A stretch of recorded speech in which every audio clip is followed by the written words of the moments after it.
Hello students. Last class we discussed about discovery of electron. In this session we discussed about discovery of proton and discovery of neutron. We all know that proton was discovered by Goldstein, but the name coined by Rutherford.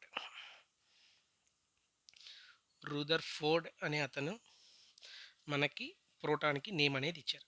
Same మనము cathode రే experiment ద్వారా ఎలక్ట్రాన్ని ఎలాగైతే identify discover చేసామో అదే process ఈ ప్రోటాన్కి కూడా use చేస్తాం. మనం already ఒకసారి రీకాల్ చేసుకుందాం. క్యాథోడ్ రే ఎక్స్పెరిమెంట్ ఒక సీల్డ్ గ్లాస్ ట్యూబ్ ఉంటుంది. దాంట్లో రెండు థిన్ మెటల్ ప్లేట్స్ పెట్టాం. దానికి హై వోల్టేజ్ గనక కరెంట్ పాస్ చేసినప్పుడు పాజిటివ్ టెర్మినల్ దగ్గర నుంచి నెగెటివ్ టెర్మినల్ దగ్గరికి వెళ్తుందని మాట్లాడుకున్నాం మనం. ఓకేనా? దట్ ఎలక్ట్రాన్స్ ఆర్ వాటికి మనం ఎలక్ట్రాన్స్ అని పేరు ఇచ్చాము. లేదా క్యాథోడ్ రేస్ వెళ్తున్నాయి కాబట్టి క్యాథోడ్ రేస్ అని ఇచ్చాం. దాని ద్వారా ఈబైఎంని కూడా మనం క్యాలిక్యులేట్ చేసాం ఆ ప్రాసెస్ ద్వారా. నెక్స్ట్ సేమ్ అదే మెథడ్ని యూస్ చేసుకొని ప్రోటాన్స్ని డిస్కవర్ చేయడం జరుగుతుంది. ఈ ప్రోటాన్ని ఎవరు చేశారు, ఫస్ట్ ఎవరు కనుక్కున్నారంటే గోల్డ్స్టైన్ కనుక్కున్నారు. Same by using cathode ray experiment ద్వారా. అయితే ఇక్కడ మనం లాస్ట్ క్లాస్లో చదువుకున్నప్పుడేమో దాన్ని నెగిటివ్ ఛార్జ్ అని అన్నాము, క్యాథోడ్ రే అన్నాము. ఇక్కడ వీటిని మనం కెనాల్ రేస్ అని అంటాం. వీటిని వాటికి ఏ ఛార్జ్ ఉంటుందంటే పాజిటివ్ ఛార్జ్ ఉంటుంది. ఓకేనా? కానీ ఈ/ఎం వాల్యూస్ స్పెసిఫిక్ ఛార్జ్ మనం మాట్లాడుకున్నాం లాస్ట్ క్లాస్‌లో. ఆ స్పెసిఫిక్ ఛార్జ్ గనక ఈ ప్రోటాన్‌కి గనక చూస్తే చాలా తక్కువగా ఉంటుంది. Compared to e m value of electron. ఓకేనా? మోస్ట్ ఇంపార్టెంట్ బిట్ అనమాట ఇది. The e m values of proton is smaller than e m value of electron. ఓకేనా? ఇవి అసర్షన్ అండ్ రీజన్ టైప్‌లో అడిగే క్వెషన్స్ అనమాట.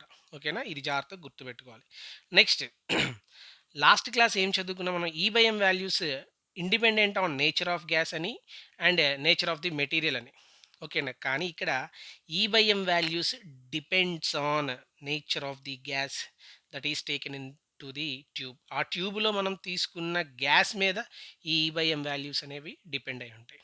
ఓకేనా? అసలు దీన్ని రూదర్ఫోర్డ్ ఎలా చేశాడో చూద్దాం ఒకసారి చూడండి. రూదర్ఫోర్డ్ ఏం చేశాడంటే nitrogen atomic number 7 mass number 14, helium atomic number 2 mass number 14, ఈ రెండిటిని బంబార్డింగ్ చేశాడు. బంబార్డింగ్ అంటే ఒకదానికి ఒకదాన్ని ఇరిటేషన్, ఇలాగ ఇరిటబుల్ చేశాడనమాట. ఇలా ఎప్పుడైతే మనం ఇరిటేటింగ్ చేస్తామో ఒక యాటమ్ని దాని తర్వాత ఇంకొక యాటమ్ని, తద్వారా మనకి ఏం తయారవుతుందంటే ఇదిగోండి ఇలాగా ఒక ప్రోటాన్ అనేది బయటికి రిలీజ్ అవుతుంది. దాంతోపాటు ఆక్సిజన్ కూడా బయటకు వస్తుంది. ఓకేనా? ఈ ప్రాసెస్ ద్వారా ప్రోటాన్ అనేది మనం ఐడెంటిఫికేషన్ చేస్తాడనమాట. ఓకేనా? మరి దీని ద్వారా వచ్చిందని ప్రోటాన్ యొక్క చార్జ్ చూస్తే పాజిటివ్ ఛార్జ్, దాని వాల్యూ కనుక చేస్తే సేమ్ ఎలక్ట్రానిక్ ఎంతైతే వాల్యూ వచ్చిందో 1.602 ఇంటూ 10⁻⁻19 కులూమ్స్ అని అంటాం. ఓకేనా? ఇది ప్రోటాన్ యొక్క ఛార్జ్, లేదా R1 AMU అని కూడా అంటారు. AMU stands for atomic mass unit అని అంటాం. సారీ, ఇది ఏఎం అనుకోకుండా 1 యూనిట్ పాజిటివ్ ఛార్జ్ అంటాం. 1 యూనిట్ పాజిటివ్ ఛార్జ్ అని అంటాం మనం. ఓకేనా? ప్లస్ ప్లస్ అనేది ఖచ్చితంగా మనం గుర్తుపెట్టుకోవాలి. ప్లస్ అంటే ఇక్కడ ప్రోటాన్కి సంబంధించింది అని అర్థం. దాని ఛార్జ్ ఎంత ఉంటుందంటే 1.602 into 10⁻⁻19 coulombs or 1 unit positive charge అంటాం. 1 యూనిట్ పాజిటివ్ ఛార్జ్ అంటాం. దాని యొక్క ఛార్జ్ అనమాట. నెక్స్ట్ దాని మాస్ గనుక చూస్తే, ప్రోటాన్ మాస్ గనుక చూస్తే ఎంత ఉంటుందంటే 1.00758 ఉంటుంది. ఓకేనా? ఇది దేంట్లో చెప్పాను అంటే అటామిక్ మాస్ యూనిట్‌లో చెప్పాను. అదే కేజెస్‌లో గనక మనకి చెప్పమన్నారు అంటే ప్రోటాన్ యొక్క మాస్ కేజెస్‌లో చెప్పమన్నారు అంటే 1.672 ఇంటూ 10⁻⁻27 కేజెస్. ఓకేనా? దాన్ని మీరు గ్రామ్స్‌లో కన్వర్ట్ చేసుకున్నా, ఎలా కన్వర్ట్ చేసుకున్నా అభ్యంతరం లేదు. ఇది ప్రోటాన్‌కి సంబంధించిన డిస్కవరీ అన్నమాట. నెక్స్ట్ న్యూట్రాన్ ఎవరు కనుక్కున్నారంటే జేమ్స్ చాడ్విక్ కనుక్కున్నాడు. న్యూట్రాన్‌ని కనుక్కున్న అతని పేరు జేమ్స్ చాడ్విక్.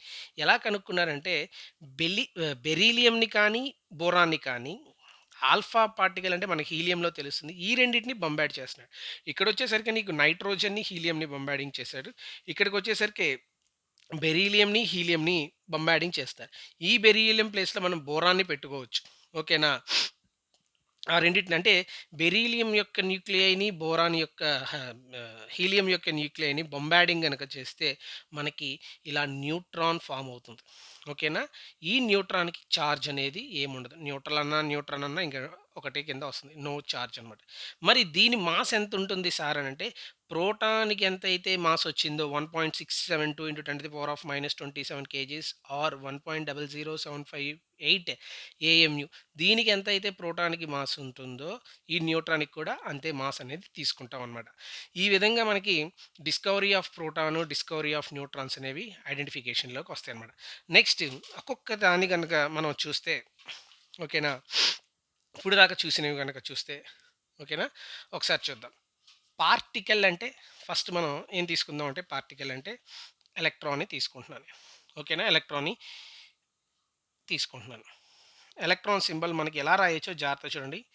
ఈ -1 అని రాసుకోవచ్చు, 0 అని రాసుకోవచ్చు ఆర్ ఈ మైనస్ అని కూడా రాయొచ్చు. ఓకేనా? దీని యొక్క నేచర్ ఏంటంటే నెగెటివ్ చార్జ్‌తో ఉంటుంది. మరి దాని వాల్యూ ఎంత చార్జ్ వాల్యూ అంటే -1.672 ఇంటూ 10⁻⁻19 కులుమ్స్‌లో రాస్తాం. లేదా ఎలక్ట్రోస్టాటిక్ యూనిట్స్‌లో గనక రాయమంటే 4.8 into 10⁻⁻10 ESU. ESU stands for electrostatic units అని అర్థం. ఎలక్ట్రోస్టాటిక్ యూనిట్స్ అని అర్థం. నెక్స్ట్ మాస్ గురించి మాట్లాడినప్పుడు అటామిక్ మాస్ యూనిట్స్ కేజెస్‌లో మార్చుకోవాలి. ఓకేనా? అటామిక్ మాస్‌ని ఎంత రాస్తామనుకుంటే 0.000549. ఓకే అండి. చాలా ఇంపార్టెంట్ ఇవి. నెక్స్ట్ కేజెస్‌లో గనుక రాయమంటే 9.1 ఇంటూ 10⁻31. ఓకేనా? దీన్ని ఎవరు డిస్కవర్ చేశారంటే electron was discovered by J J Thomson. ఓకేనా? Next after that electron, electron తర్వాత మనం మాట్లాడుకోవాల్సింది ఎవరంటే ప్రోటాన్. పార్టికల్స్ ఇవన్నీ ఫండమెంటల్ పార్టికల్స్ ఫస్ట్ కంప్లీట్ చేసుకుందామండి. ప్రోటాన్ సింబల్ వచ్చేసరికి స్మాల్ పీతో ఇండికేట్ చేస్తాం. ఆర్ H1 ఇలా కూడా ఇండికేట్ చేయొచ్చు. ఇది కూడా ప్రోటాన్ అని అర్థం. ఓకేనా? హైడ్రోజన్ న్యూక్లియస్‌లో చూస్తే ఇలా కనిపిస్తుందనమాట. నెక్స్ట్ దీని చార్జ్ కూడా మనకు తెలుసు. ఇక్కడ మైనస్ వచ్చింది కాబట్టి ఇక్కడ ప్లస్. Plus 1.672 into 10⁻⁻19 coulombs. ఓకేనా? నెక్స్ట్ దీని మాస్ గనుక చూస్తే మనం ఆల్రెడీ చేసాం. 1.00758 అటామిక్ మాస్ యూనిట్ అంటాం. దాన్ని కేజెస్‌లో గనక రాయమంటే 1.672 ఇంటూ 10⁻⁻27 కేజెస్ అంటాం. ఇది ఎవరు కనుక్కున్నారో మీకు తెలుసు. Goldstein. Goldstein. Next proton తర్వాత మనం మాట్లాడుకోవాల్సింది ఏంటి అనంటే న్యూట్రాన్. న్యూట్రాన్. న్యూట్రాన్‌ని ఎవరు కనుక్కున్నారు? ఫస్ట్ న్యూట్రాన్ యొక్క సింబల్ చూస్తే N01 ఇలా రాయాలి. ఓకేనా? నెక్స్ట్ దీని చార్జ్ వచ్చేసరికి 0. చార్జ్ వచ్చేసరికి మనకి 0లో ఉంటుంది. నెక్స్ట్ దీని అటామిక్ మాస్ యూనిట్ గనక రాయమన్నారు అనంటే సేమ్ మనకి ప్రోటాన్‌కి ఎంతైతే రాసామో దీనికి కూడా అంతే రాస్తామన్నమాట. ఇంచుమించుగా అవే వాల్యూస్ వస్తాయి. లిటిల్ బిట్ డెసిమల్స్‌లో కొంచెం వేరియేషన్ ఉంటుంది. 1.00893. ఓకేనా? ఇది అటామిక్ మాస్ యూనిట్ అయితే. అదే మనం దీంట్లో గనుక సేమ్ 1.674 లేదా 672 రాస్తారు కొన్ని కొన్ని సార్లు. 10⁻⁻27 రాస్తాం. ఓకేనా? ఇది కేజెస్‌లో గనక రాస్తే. ఇది ఎవరు డిస్కవర్ చేసాడో మనకు ఆల్రెడీ తెలుసు. Chadwick.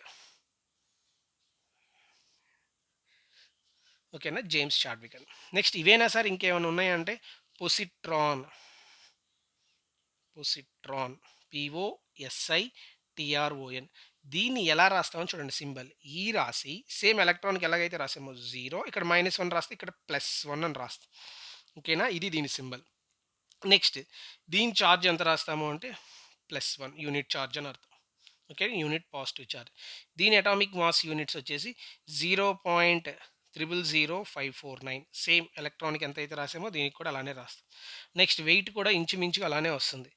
9.1 into 10⁻⁻31.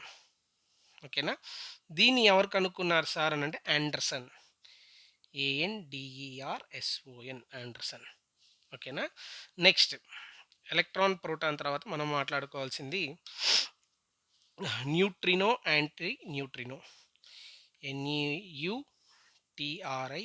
Neutrino and antineutrino. ఓకేనా? దీన్ని ఎలా రాయాలో చూడండి. సేమ్ ఎలక్ట్రాన్‌కి ఎలా రాసామో ఈ జీరో రాసాము. ఓకేనా? ఇక్కడ కింద జీరో రాస్తాం. ఈ రాసి పైన 0 రాసి ఇక్కడ గనక మనం -1 గనక రాస్తే అది ఎలక్ట్రాన్ అంటాం. లేదు ఈ రాసి 0 + 1 అంటే పొసిట్రాన్ అని అర్థం. లేదా ఈ రాసి 0, 0 గనక రాస్తే దాన్ని న్యూట్రినో లేదా యాంటీ న్యూట్రినో కూడా ఇలానే రాస్తాం. చార్జ్ వచ్చేసరికి 0 అండి దీనిది. నెక్స్ట్ దీని మాస్ ఎలా ఉంటుందంటే less than mass of electron. Mass of electron. Electron యొక్క మాస్ కంటే ఇది తక్కువగా ఉంటుంది. సపోజ్ ఇక్కడ చూడండి 0.00549 రాసాం. అలానే దీన్ని మనం ఎలా రాసుకోవచ్చు 0.00002 తక్కువే కదా దానికంటే. ఓకేనా? ఎక్కడ అడగరు కానీ గుర్తుపెట్టుకోవడం మంచిది. మరి దీన్ని ఎవరు డిస్కవర్ చేశారంటే ఫెర్మి. FERMI. ఎవరు డిస్కవర్ చేశారంటే ఫెర్మి అని అంటాం. నెక్స్ట్ దీని తర్వాత యాంటీ న్యూట్రినో తర్వాత యాంటీ ప్రోటాన్ ఉంది. Anti proton. దీని సింబల్ ఎలా రాస్తాము అంటే ప్రోటాన్ P సింబల్ రాసి -1 అని రాస్తాం. ఓకేనా? ఇది చార్జ్ వచ్చేసరికి నెగెటివ్ చార్జ్ అని అర్థం దీనికి. నెగెటివ్‌లో ఉంటుందది. ఓకేనా? దీని అటామిక్ మాస్ చూడండి స్మాల్ వెయిట్స్ అని మనం కేజీస్‌లో చెప్పడం చాలా కష్టం. ఓకేనా? ఎందుకంటే ఇంకా చాలా ఎలక్ట్రానిక్ చెప్పడమే చాలా కష్టం అవుతుంది. అంతకంటే ఇంకా తక్కువ ఉన్న వాటిలి రాయటం అనవసరమే. చెప్పడం కూడా వాటిలి డెసిమల్ ఇలా మార్చడం కూడా కొంచెం కష్టంగానే ఉంటుంది. సో, అందుకని మనం ఏం చేసామంటే కేజెస్‌లో నుంచి అటామిక్ మాస్ యూనిట్స్‌లోకి కన్వర్ట్ చేస్తామనమాట. దీన్ని ఎలా రాయొచ్చంటే 1 సేమ్ మనం ఎలాగైతే ప్రోటాన్‌కి రాసామో 1.00758. ఓకేనా? మరి దీన్ని ఎవరు కనుక్కున్నారు సార్? దీన్ని ఎవరు డిస్కవర్డ్ గనక చేశారు అంటే చెంబర్‌లైన్ అనే ఒక సైంటిస్ట్ ఉన్నారండి. CHAMBERLAIN. చెంబర్‌లైన్. ఓకేనా? నెక్స్ట్ దీని తర్వాత నెక్స్ట్ పార్టికల్ వచ్చేసి మిసాన్. MESON. మిసాన్. దీన్ని పైతో రిప్రజెంట్ చేస్తాం. దీని చార్జెస్ మళ్ళీ 3 టైప్స్ ఉంటాయి. దీన్ని పై పాజిటివ్, పై న్యూట్రల్, పై నెగెటివ్ అని 3 చార్జెస్ కింద వస్తాయి. మరి అప్పుడు చార్జెస్‌లో కూడా వీటిలో అలానే రాసుకోవచ్చు. ఓకేనా? పాజిటివ్ చార్జ్‌తో ఉంటుంది. ఇది 0తో ఉంటుంది. ఇది నెగెటివ్ చార్జ్‌తో ఉంటుంది. ఇది దీని మాస్ 273 టైమ్స్ హెవియర్ దాన్ ఎలక్ట్రాన్. హెవియర్ దాన్ ఎలక్ట్రాన్. దీని యొక్క మాస్ 273 టైమ్స్ ఎలక్ట్రాన్ మాస్ కంటే హెవియర్‌గా ఉంటుంది. ఇదిగోండి ఇక్కడ ఉన్న ఎలక్ట్రాన్ మాస్ కంటే దీని యొక్క మాస్ 273 టైమ్స్ హెవియర్‌గా ఉంటుంది. మరి దీన్ని ఎవరు కనుక్కున్నారంటే యుకావా. దీన్ని కనుక్కున్న అతని పేరు YUKAWA. ఈ యుకావా అనే ఒక సైంటిస్ట్ కనుక్కున్నారు. ఇది మనకి పార్టికల్, సింబల్, చార్జ్, మాస్‌లో మళ్ళీ AMU, కేజెస్ అది డిస్కవర్ చేసినవన్నీ. ఓకేనా? ఫస్ట్ ఎలక్ట్రాన్ గురించి మాట్లాడుకున్నాం. తర్వాత ప్రోటాన్, తర్వాత న్యూట్రాన్, తర్వాత పొసిట్రాన్, తర్వాత న్యూట్రినో, దాని తర్వాత యాంటీ న్యూట్రినో. ఓకేనా? దీని తర్వాత మనము అటామిక్ నంబర్స్ గురించి, మాస్ నంబర్స్ గురించి నేర్చుకున్నాం. థ్యాంక్ యూ అండి.